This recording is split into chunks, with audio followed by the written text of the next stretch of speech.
Tonight we're here at the Coronet. Now the last time I was here, I was having a chat with a stuffed animal about the misuse of drugs in clubs. But tonight, I'm going to be having a chat with Flume. Man,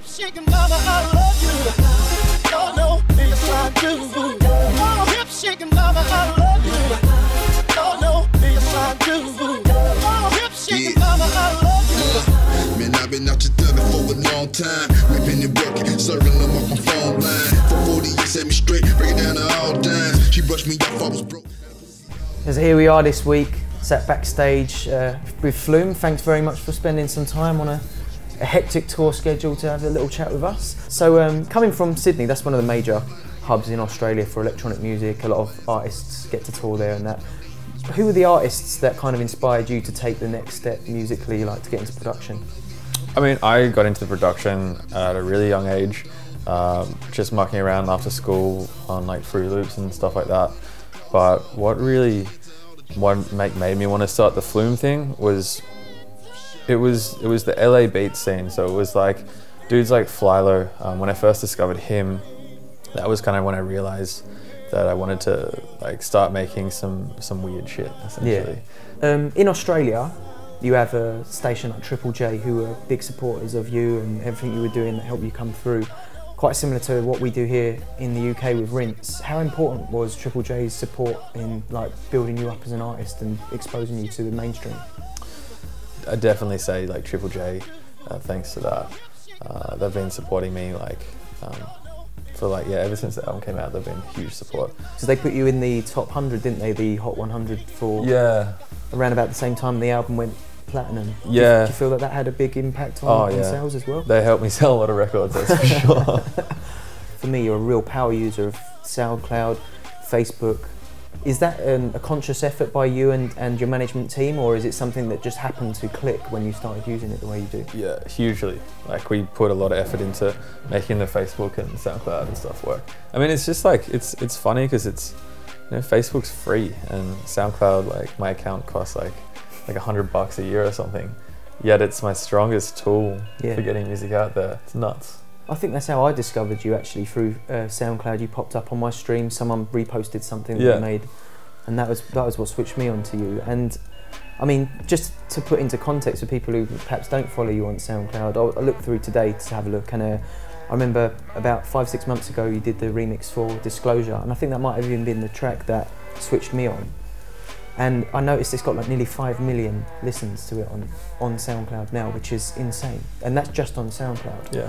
Did that remix kind of help push you? Did you feel like that opened up a lot of doors for you in the UK, particularly because Disclosure is such a huge act here? Yeah, definitely. I mean, yeah, absolutely. I think like I'm actually doing the Disclosure as well. That's kind of the main reason why I'm here. Oh, brilliant. I'm touring around with Disclosure for the next 3 weeks. Talking about remixes, and you mentioned there like being a bit of a perfectionist, I also read that you turned down a lot of remix work from really big artists as well, because if you can't hear something straight away that you can turn into something, like you said yourself, something a bit better, something that you want to present as a piece. Yeah.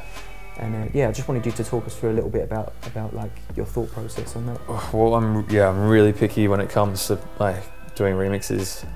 I figure like, what's the point of me doing anything to it if I either A, can't make it better, or B, can't hear it in a completely different context.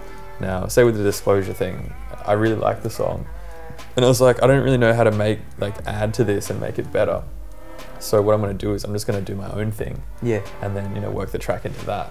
The Australian music scene is something that's pricked my ears a lot from this side of the water this year, particularly with other acts like Taku as well. Yeah.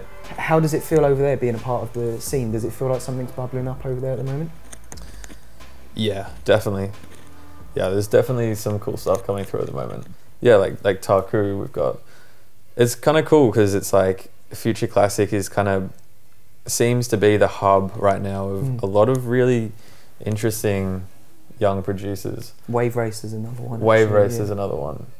Yeah, so much good stuff at the moment, and it's cool. It's like, it's cool because like I'll go overseas and like right here, right now, you're asking me, you know, about the Australian music thing, and it's like I never really thought twice about it because like I'm involved in it. Yeah. So I never thought there was like a movement or anything. It was just like, it is what it is.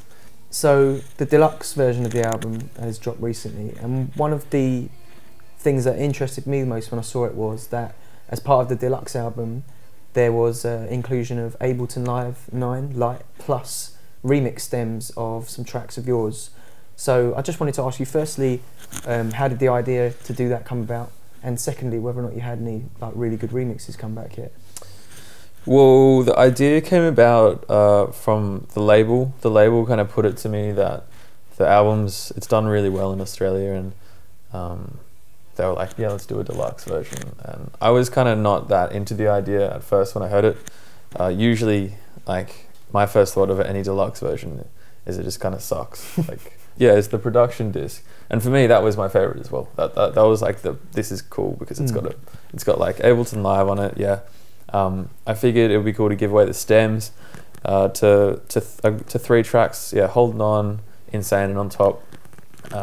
Just to kind of, I don't know, it's something that I'd like if an artist gave me the stems to that track, so you could kind of see how it all works and demystify what's actually going on. On the subject of remix, have you heard any remixes back yet from it? Oh no, not yet. I think it just came out. Hopefully we get some good ones. I think there's going to be a lot of shockers. Yeah. That's good. You got to start somewhere. It's true, it's true. So I wanted to finish up by, I sent out a tweet earlier to people who follow me on Twitter, people who are interested in Flume and what you're up to. Yeah. And just wanted to get some questions from people. Okay. So I'm going to ask you a couple of questions. These come from a couple of people who follow me on Facebook. A guy called Luke Baldock, and he wanted to know, he basically said that your collab with T-Shirt was big, he really enjoyed that. And are there any plans to work with any more hip-hop acts moving into the future? Definitely, yes. For the next album, I kind of want to keep the next album similar to this album when it comes to like the collaborations. Like, I don't want to have too many vocalists. I want to have, maybe 3 feature vocal tracks and 1 rapper or something. Yeah. But yeah, absolutely. Cool. And the second one comes from Hampus Rodus, and she wanted to know what your superpower of choice would be and why. That's a good question. I don't know. What would you choose? There's so many, right? I think I'd either be able to fly or be invisible. I think being able to. Yeah, I was thinking. Yeah, being able to fly would probably be pretty up there. Yeah.